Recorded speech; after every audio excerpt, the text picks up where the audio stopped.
2014, 2019 2 தேர்தல்களிலும் கட்சிகளை ஒப்பிட்டு பார்த்தால் அதிமுக தனியாக நின்று 2014 தேர்தலில் வாங்கிய ஓட்டுக்களை 2019 தேர்தலில் கூட்டணி அமைத்தும் பெறவில்லை.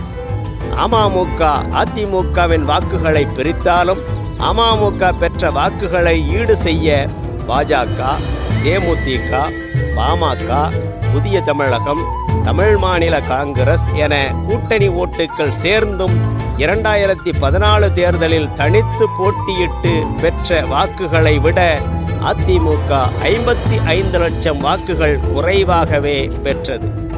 புதிதாக களம் கண்ட நாம் தமிழர் கட்சியும் மக்கள் நீதி மய்யமும் அதிமுக கூட்டணி ஓட்டுக்களையே பிரித்து வாங்கி உள்ளது தெளிவாக தெரிகிறது.